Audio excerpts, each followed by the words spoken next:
Hello students, I am Sajjan Bharadwaj. Today I am going to take the topic refraction of light. You know very well, we have already completed our topic reflection of light. Before going to take this topic, I want to have some activities before you so that we can get the idea what is refraction. यानी refraction के बारे में पहले पढ़ेंगे, लेकिन उससे पहले एक दो एक्टिविटी हम करके देखते हैं और उन एक्टिविटीज के बेस पर हमें पता लगेगा कि रिफ्रैक्शन का मतलब एक्चुअल में क्या है. So let us have the activities. This is a baker which is half filled almost with water, and it is a pencil. You can see the pencil, it is not broken anywhere. You can see the thickness throughout, it is having the same thickness. Yes or no? अब मैं इसको यहां रख रहा हूं. Now look it carefully. The level where air and water join together. Can you see the size of the pencil has changed a little? थोड़ी सी thick हो गई है नीचे वाले पोर्शन में, और इट लुक्स बेंट, ये मुड़ी हुई दिखाई देती है. जहां पर वाटर और एयर एक दूसरे को मीट कर रहे हैं उस पर्टिकुलर जंक्शन पर इंटरफेस बोला जाता है उसे. ठीक है, तो इसका मीनिंग ये हुआ कि हमारे पास एक्चुअल में चीजें, pencil is okay but it looks to be changed. तो ऐसा क्यों हुआ? एक्चुअल में होता क्या है, if I take the beaker like this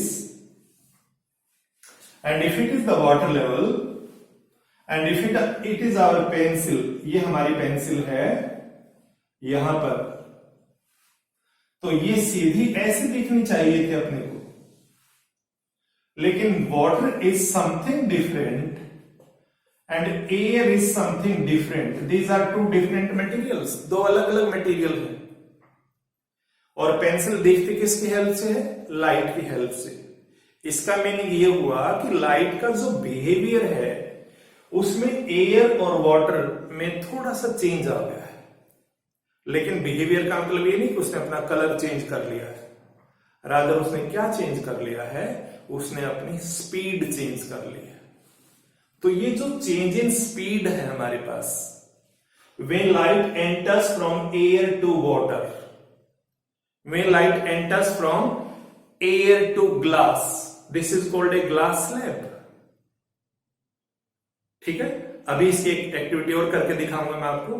तो आप देखेंगे कि हमारे पास जो एक्चुअल पाथ है लाइट का वो चेंज हो जाता है, और इस चेंज इन पाथ का नाम ही हमारे पास क्या रहेगा? Refraction of light.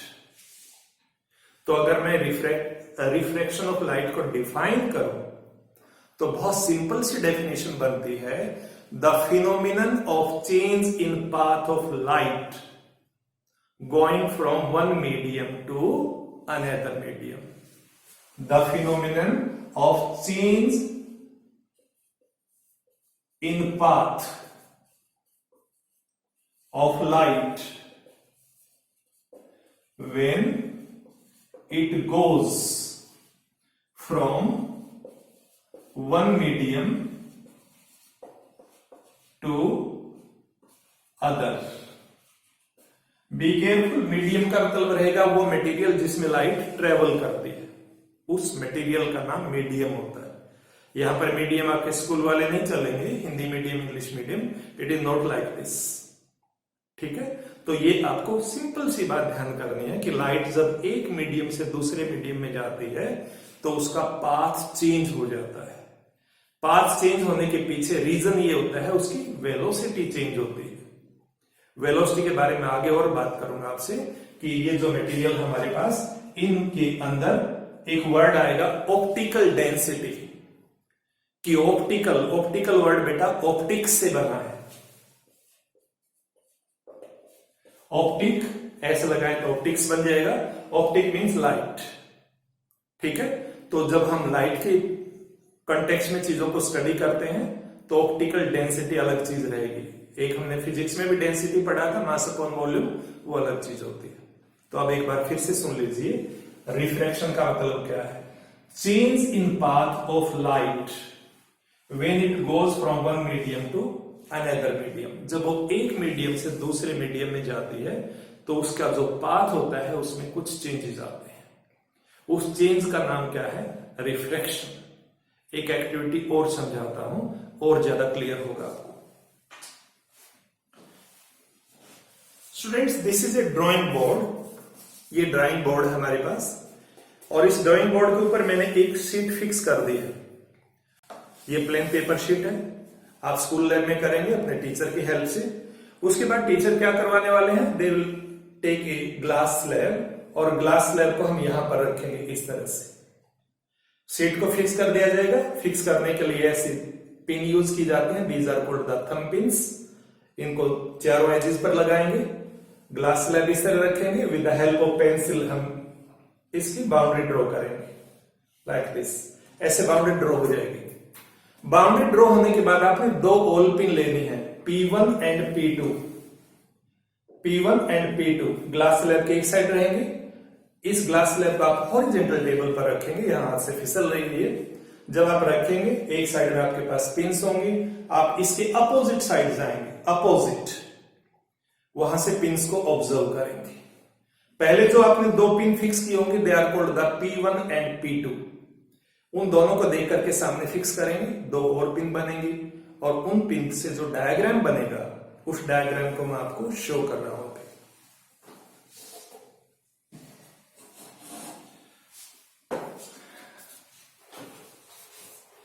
The diagram will be somewhat like this. Diagram इस तरह से बनेगा। You can see it is a glass slab. ये ग्लास स्लैब है हमारे पास।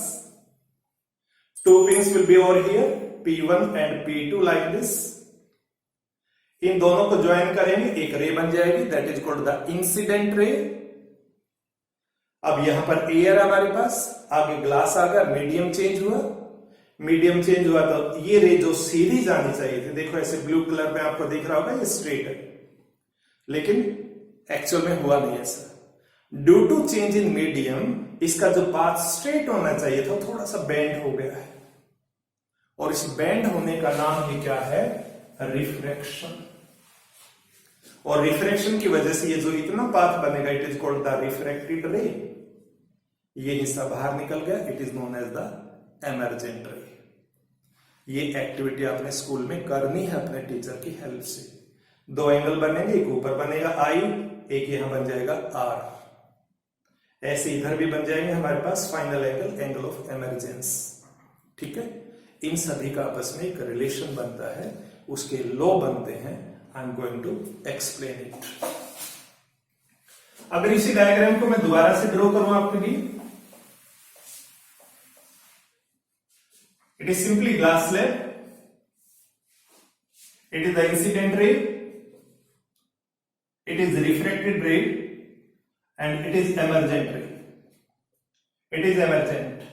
You can mark here AB, यहां AB कह सकते हैं आप, ये C कह सकते हैं, यहां D लिख सकते हैं।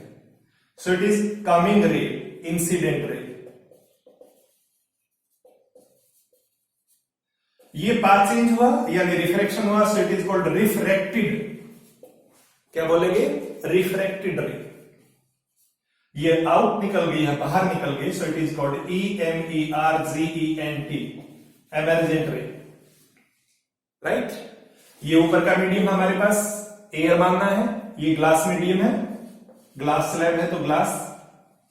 नेचुरल बात है, मटेरियल चेंज हुआ तो उसकी डेंसिटी भी चेंज होगी, पार्टिकल ज्यादा क्लोज होंगे। लाइट का पाथ इसलिए चेंज होगा क्योंकि लाइट की स्पीड चेंज हुई है। अगर आप प्लेन रोड पर साइकिल चलाएं, स्कूटी चलाएं, बाइक चलाएं, और एक बार आपको किसी सैंडी सॉइल वाले एरिया में जाकर के ड्राइव करना पड़े, नेचुरल बात आपकी पावर और स्पीड चेंज हो जाती है। Same thing happens over here. Light के लिए भी ऐसा होता है। लाइट एयर में जो ट्रेवल करती है, एयर, वैसे मैक्सिमम जो स्पीड होती है लाइट की, it is taken to be 3 × 10⁸ metre per second. कहां पर ले जाते हैं? In vacuum. ध्यान करेंगे, vacuum. Vacuum means an area which contains no air, जिसमें हवा भी नहीं है, ऐसी खाली जगह को वैक्यूम बोलते हैं। That is taken to be constant. Air में हम लगभग उतना ही मान लेते हैं, हालांकि उतने होते नहीं है। Now it is air, it is glass. दो मीडियम हो गए, ये मीडियम 1, ये मीडियम 2। अब बेटा क्लियर बात है कि एयर के पार्टिकल दूर होते हैं, इसलिए वहां स्पीड ऑफ लाइट ज्यादा होती है।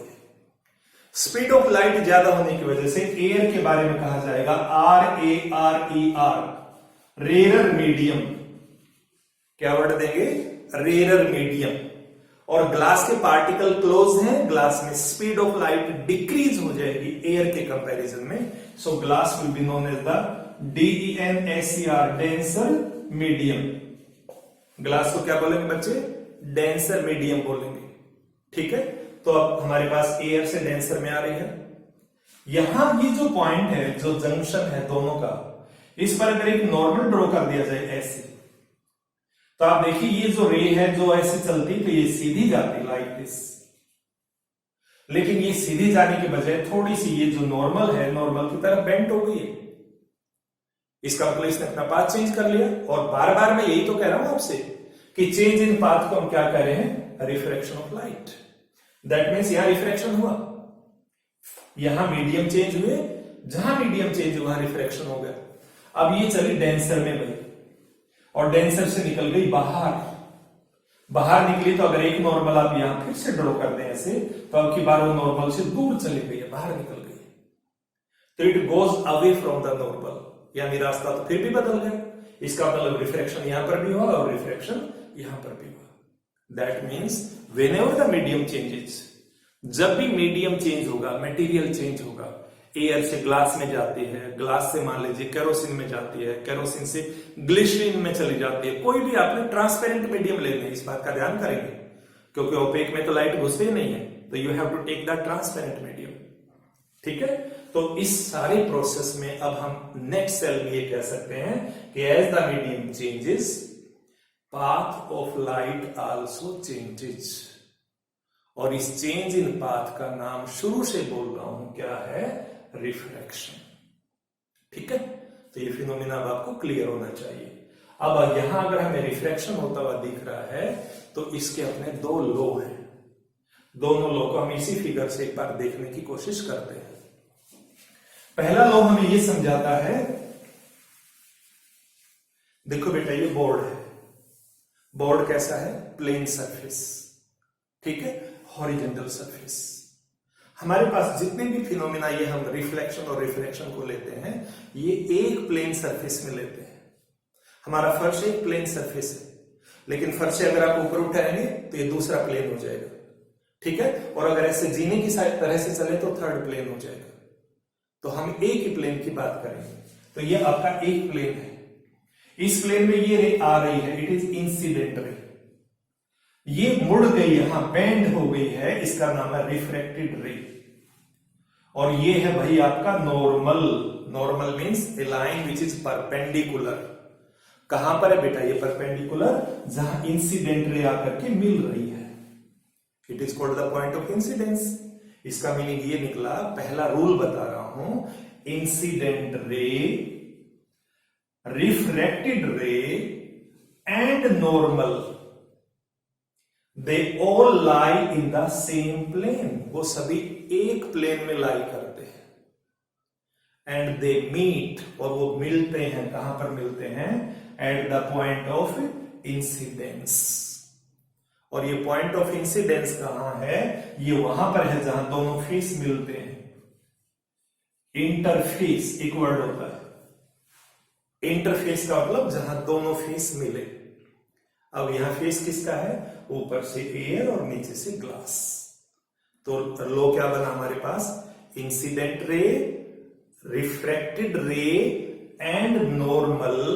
ठीक है, और वो नॉर्मल कहां पर है? That is perpendicular to the interface. वो इंटरफेस पर है। They all meet at the point of incidence and they lie in the same plane. ये पहला लो है। ठीक है, एनसीईआरटी में बिल्कुल डिट्टो ऐसे कैसे लिखे हुए मिल जाएंगे, आप पढ़ लेना, थोड़ा बहुत लैंग्वेज का डिफरेंस हो सकता है। दूसरा लो हमारे पास क्या है? सेकंड लो हमें ये कहता है, अब देखिए अगर इस फिगर को एक बार थोड़ी सी फेयर बना दूं, लाइक दिस। ये इंसिडेंट रे हुई, ये आपकी रिफ्लेक्टेड रे हुई, और ये हम नॉर्मल ले लें एस। बेटा ये हो गया एंगल आई, और ये छोटा सा एंगल हो गया आर। आर का मतलब अब की बार रिफ्लेक्शन नहीं है, अब की बार क्या है, रिफ्रैक्शन। अब अगर ये एंगल ऊपर से हम देखते हैं साइन आई एंगल, और ट्रिग्नोमेट्री में आप बच्चों ने पढ़ा होगा साइन थीटा कोस थीटा, पढ़ा है ना सब। तो अगर ये जो एंगल है उसकी वैल्यू कितनी भी है, 30 degree 40 degree 50 degree 60 degree, but more than 0 होना चाहिए, लेस देन 90। ठीक है, तो ये जितनी भी वैल्यू होगी इसको अगर हम साइन आई लिख दें, और यहां जितनी भी वैल्यू आए अगर उसको साइन आर लिख दें, तो इसका मतलब ये दोनों का रेशो बन गया। तो सेकंड लॉ हमारे पास ये है, the ratio of sine i, यानी sine of angle of incidence. Simple language में बता दूं, एग्जैक्ट लैंग्वेज थोड़ी सी लर्न करने में प्रॉब्लम होगी। The ratio of sine i to sine r is always constant. हमेशा क्या रहता है, कांस्टेंट रहता है, लेकिन कंडीशन है। क्या कंडीशन है, मीडियम एक जैसे होने चाहिए। अगर आप एयर और ग्लास की बात करो तो एयर और ग्लास ही हो, ये एंगल आपके पास 10 बार बदले कोई दिक्कत नहीं है, ये बदलेगा तो ये भी बदल जाएगा, लेकिन आंसर नहीं चेंज होगा। आंसर, उस रेशो का रिजल्ट हमेशा क्या आएगा, the result is always constant, एक फिक्स वैल्यू आएगी। जैसे अगर ये एयर है और ये ग्लास है, तो एयर और ग्लास का अगर आप लेते हैं तो दैट विल गिव यू, और एयर और वाटर, दैट ग्लास की अलग अलग वैरायटी हो सकती है। अगर एयर और वाटर का लिया जाए तो वाटर के केस में आंसर हमेशा हमारे पास आएगा 1.33। अगर एयर और यहां केरोसिन ले लिया जाए तो आंसर आएगा हमेशा 1.44। ग्लास के केस में ग्लास की वैरायटी डिफर करती है। ठीक है, आपकी बुक में डिफरेंट ग्लास मिलेंगे, फ्लिंट ग्लास होता है, क्वार्ट्ज ग्लास होता है, लाइक दिस। तो उसके हिसाब से वैल्यू बदलती है, वो फिक्स नहीं कर पाऊंगा मैं। तो ये चीज आपने ध्यान करनी। तो sine i upon sine r, that is always constant. और इसी चीज का एक और नाम भी होता है Snell's law. Snell's law, sine i upon sine r, that is also called Snell's law. ये दूसरा हमारे पास लॉ रहेगा, लेकिन इस लॉ में कंडीशन है, मीडियम फिक्स रहने चाहिए एंड कलर ऑफ लाइट भी फिक्स रहना चाहिए। अगर आप व्हाइट लाइट ले रहे हैं तो व्हाइट लेनी है, रेड ले रहे हैं तो रेड ही लेनी है, येलो है तो येलो, यानी कलर ऑफ लाइट चेंज नहीं कर सकते। ऐसा नहीं कर सकते कि एक बार रेड लाइट से आपने किया, दूसरी बार येलो से कर लिया और आप कहेंगे वैल्यू बदल गई, नो। ठीक है, तो दो लॉ हुए। पहला लॉ क्या बताया, इंसिडेंट रे, ये रे इंसिडेंट, ये रिफ्लेक्टेड, ये normal, they lie in the same plane, they meet at the point of incidence at the interface. दूसरा law, sine i upon sine r, that is also constant, always constant. कब तक, when the mediums are fixed and color of light is fixed. अब ये जो fix value आती है, इस fix value को साइंस में हमने एक नया नाम दिया है, और वो नया नाम क्या दे दिया गया है, ये जो हमारे पास रिफ्रैक्शन वर्ड है, इसी रिफ्रैक्शन से एक वर्ड बन गया रिफ्रैक्टिव। रिफ्रैक्टिव इंडेक्स, ठीक है, रिफ्रैक्टिव इंडेक्स। रिफ्रैक्टिव इंडेक्स का मतलब क्या है, देखो इंडेक्स आप बच्चों ने सुना है कभी, आप लोग सेंसेक्स वगैरह देखते हो, सुनते हो, घर में कोई अगर स्टॉक मार्केट का काम करता है तो उनको पता होगा कि हमारे पास जो सेंसेक्स होता है रोज बदलता रहता है। डिफरेंट चीजों के इंडेक्स होते हैं, आइडियाज होते हैं। हमारे वेदर का इंडेक्स बदलता रहता है, टेम्परेचर बदलता रहता है, तो इंडेक्स भी एक फिक्स वैल्यू है यहाँ पर। तो रिफ्रैक्टिव इंडेक्स एक्चुअली हमें आइडिया देगा। अब जैसे मैंने ये दो वैल्यू लिखी, 1.33 and 1.44, these are the refractive indexes. अब एक रिफ्रैक्टिव इंडेक्स आपके पास किसका है, वाटर का है, और दूसरा किसका है, केरोसिन का है। और अगर ऐसे एयर का भी लिखना हो ना तो 1.0003, ये एयर का रिफ्रैक्टिव इंडेक्स। और इन द सेम वे अगर आप डायमंड का रिफ्रैक्टिव इंडेक्स अपने बुक में देखेंगे तो you will find the maximum value. तो रिफ्रैक्टिव इंडेक्स एक्चुअली क्या होता है, ये एक पहली चीज, इसको ऐसे समझिए, ये रेशो है दो चीजों का। ये रेशो एंगल की फॉर्म में भी हो सकता है, और ये रेशो स्पीड ऑफ लाइट की फॉर्म में भी हो सकता है। कैसे? रिफ्रैक्टिव इंडेक्स अगर मैं ऐसे लिखूं, that is equal to speed of light in vacuum. Vacuum की बजाय हम प्रैक्टिकली एयर भी लिख देते हैं, ठीक है, divided by speed of light in given medium, that will give you the refractive index. Example की फॉर्म में अगर कोई बच्चा ये कहता है सर मुझे तो रिफ्रैक्टिव इंडेक्स ऑफ वाटर निकालना है, तो वो बच्चा क्या करेगा, रिफ्रैक्टिव इंडेक्स दोबारा लिखेगा, यहां पर ये कहेगा ऑफ वाटर, तो ये रिजल्ट आएगा हमारे पास speed of light in vacuum, speed of light in vacuum, double u लिखना बेटा वैक्यूम में, ये हमेशा गलत कर देते बच्चे, divided by speed of light in water. यानी अगर आपको वाटर का इंडेक्स चाहिए तो वाटर ही लिखना है। अगर कोई बच्चा कहे कि मुझे तो यहां वाटर की बजाय ग्लास का रिफ्रैक्टिव इंडेक्स चाहिए, तो रिफ्रैक्टिव इंडेक्स ऑफ ग्लास, यहां वाटर के बजाय वर्ड आ जाएगा ग्लास। इसका मतलब यह कि रिफ्रैक्टिव इंडेक्स, इसलिए इसका कोई यूनिट नहीं होगा। पिछले टॉपिक में मैंने मैग्निफिकेशन के लिए बताया था कोई यूनिट नहीं होता, ठीक है, उसी तरह यहां पर कोई यूनिट नहीं है। तो refractive index is actually pure number.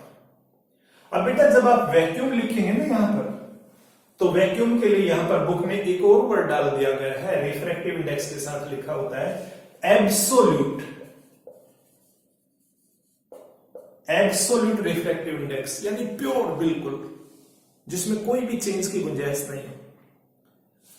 जब भी कभी वैक्यूम लेंगे तो रिफ्रैक्टिव इंडेक्स का नाम हो जाएगा एब्सोल्यूट रिफ्रैक्टिव इंडेक्स, ठीक है।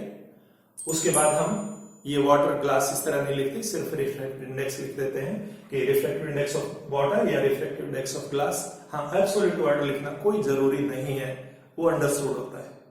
लेकिन अगर आपने दो मीडियम अलग अलग लिए जिसमें वैक्यूम नहीं है, उस केस में हम रिफ्रैक्टिव इंडेक्स को इस तरह से मेंशन करेंगे। कैसे मेंशन करेंगे? कोई भी दो मीडियम हमारे पास, मान लीजिए मैं कहता हूं कि refractive index of medium 2 with respect to medium 1। ध्यान करिए, मैंने ये लिखा है refractive index of medium 2 with respect to medium 1। इसको रिप्रेजेंट करने का तरीका ही हो सकता है, ऐसे n लिखते हैं हम, और जिसका रिफ्रैक्टिव इंडेक्स चाहिए वो नंबर पहले लिखा जाएगा, जिसे कंपैरिजन किया जाए वो बाद में आएगा, ठीक है। तो इसको भी हम ऐसे पढ़ेंगे, छोटा सा जो कॉनोटेशन हमने बना दिया, इसको हम कहेंगे refractive index of medium 2 with respect to 1, that is equal to, कैसे लिखेंगे, speed of light in medium 1। ध्यान करो बेटा, speed of light in medium 1, refractive index किसका निकालना था, सेकंड का निकालना था। जिसका रिफ्रैक्टिव इंडेक्स निकालना है उसकी स्पीड हमेशा नीचे लिखनी है, तो speed of light in medium 2, जिसे कंपेयर किया जाए वो ऊपर रहेगा, जिसका निकालना हो नीचे रहेगा। पिछली बार भी ऐसे ही किया था, कंफ्यूज मत होना। जैसे अभी हमने एब्सोल्यूट लिखा था ना, तो एब्सोल्यूट में हम ये कहते थे रिफ्रैक्टिव इंडेक्स ऑफ वाटर, जैसे हमने कहा था, तो यहां पर speed of light in vacuum लिख दिया था, और यहां पर स्पीड ऑफ लाइट इन किस में लिखा था, वाटर। तो वाटर का रिफ्रैक्टिव इंडेक्स चाहिए था तो वाटर नीचे आ गया, ग्लास का चाहिएगा तो ग्लास नीचे आ जाएगा, यानी speed of light in water या ग्लास। तो जिसका भी रिफ्रैक्टिव इंडेक्स फाइंड करना है उसकी वेलोसिटी, उसकी स्पीड आपने नीचे लिखनी है, जिससे कंपेयर किया जाए उसको ऊपर लिखना है, ठीक है। तो रिफ्रैक्टिव इंडेक्स ऑफ मीडियम 2 चाहिए तो 2 नीचे आ गया, 1 से कंपेयर किया गया तो 1 ऊपर रह गया। अब इसका रिवर्स, अपोजिट आर्गुमेंट करें कि ये ट्रू है तो क्या इसका अपोजिट भी ट्रू है, तो यस, इसका अपोजिट भी ट्रू होता है। अगर हम ये लिखते हैं रिफ्रैक्टिव इंडेक्स ऑफ मीडियम 2, इस 2 की जगह मैं लिख दूंगा विद रिस्पेक्ट टू, यहां 1 लिखा है, यहां लिख देते हैं 2, तो ये फार्मूला बदल जाएगा, ये सिंबल भी बदल जाएगा। ये सिंबल जो 2 1 दिख रहा है आपको, ये सिंबल बन जाएगा 2 1 का 1 2, और जो ये 1 आपको यहां दिख रहा है यहां चला जाएगा 2 और यहां कौन आ जाएगा 1। अब हम कैसे पढ़ेंगे रिफ्रैक्टिव इंडेक्स, ये वर्ड रिफ्रैक्टिव इंडेक्स को शो कर रहा है symbol. Refractive index of medium 1 का रिफ्रैक्टिव इंडेक्स किससे कंपेयर किया गया 2 के साथ। ठीक है, तो ये बात आपको ध्यान कर लेनी है। समझ में आई बात? एक एग्जांपल लेके और बता देता हूं। मान लीजिए, सपोज करिए हमारे पास एक मीडियम 1 है, एक मीडियम 2 है। अगर refractive index of medium 1 with respect to 2, suppose करो 2/3 है। अगर 1 का रिफ्रैक्टिव इंडेक्स 2 से कंपेयर करने पर 2/3 आता है, तो 2 का रिफ्रैक्टिव इंडेक्स 1 से कंपेयर करने पर क्या बन जाएगा 3/2। ये चीज आपने ध्यान कर ली। तो this is about refractive index. अब आपको ये दिमाग में आना चाहिए कि जैसे जैसे रिफ्रैक्टिव इंडेक्स बढ़ेगा वैसे वैसे स्पीड ऑफ लाइट उस मीडियम में डिक्रीज हो जाएगी। दोबारा सुनो, एक हमारे पास मीडियम 1 है, रिफ्रैक्टिव इंडेक्स है 2.12, एक मीडियम 2 है, रिफ्रैक्टिव इंडेक्स है मान लीजिए 3.14। मान लीजिए यहां पर रिफ्रैक्टिव इंडेक्स ज्यादा है तो स्पीड ऑफ लाइट इसमें कम होगी। इसलिए इस मीडियम को जब इन दोनों का कंपैरिजन होगा तो इस सेकंड वाले मीडियम को मैं बोलूंगा ऑप्टिकली डेंसर। क्या बोलूंगा? Optically denser. और इसको बोलूंगा ऑप्टिकली रेयर। तो these are two concept, optically rare and optically denser. और इसी के बेस पर हमारे पास वर्ड आता है ऑप्टिकल डेंसिटी। ऑप्टिकल डेंसिटी का मतलब ये हुआ कि a medium which is optically denser in which the speed of light is comparatively low, उसकी ऑप्टिकल डेंसिटी हम बोलेंगे हाई और दूसरे की बोलेंगे लो। ठीक है, so this is all about refraction of light. फिर से सुन लीजिए। सबसे पहले मैंने एक्टिविटीज दिखाई आपको, उन एक्टिविटीज में ये शो करने की कोशिश की कि लाइट एक मीडियम से दूसरे मीडियम में जब ट्रेवल करती है तो उसके पाथ में थोड़ा सा चेंज आ जाता है। हमने एक पेंसिल का एग्जांपल लिया, हमने एक बुक के प्रिंटेड अल्फाबेट्स को देखने की कोशिश की, उसके बाद ग्लास स्लैब से ट्राई किया। ग्लास स्लैब वाला अपने स्कूल में भी करके देखना है, अपने टीचर से इंसिस्ट करके, ये आपके सिलेबस में है। ठीक है, इसके साथ एक एक्टिविटी बुक में और भी लिखी होती है कि अगर एक बाउल लेते हैं और बाउल को टेबल पर रखते हैं, उसमें कॉइन रख दिया, थोड़े से आप दूर जाइए, जैसे कॉइन आपको दिखना बंद होता है, जैसे दिखना बंद होता है आप रुक जाइए। उसके बाद अपने फ्रेंड को बोलो कि उस बाउल में पानी डाले। यू विल बी सरप्राइज्ड, आप वहीं पर है, कॉइन भी वहीं पर है, लेकिन जैसे ही पानी डाला, पानी डालते ही कॉइन ऊपर दिखना शुरू हो जाता है, जबकि ऊपर आया नहीं है, केवल फील होता है। और यही वजह होती है कि जो हमारे स्विमिंग पूल्स होते हैं उनकी एक्चुअल में जितनी डेप्थ होती है, this seems to be shallower, उनकी गहराई कम दिखती है। और यही वजह होती है कि जो बच्चे नया नया तैरना सीखते हैं कई बार वो एक्सीडेंट का शिकार हो जाते हैं। उनको लगता है पूल की तो ज्यादा डेप्थ है ही नहीं, I can easily go into, लेकिन पानी उनके ऊपर से चला जाता है। So take care, it can be dangerous.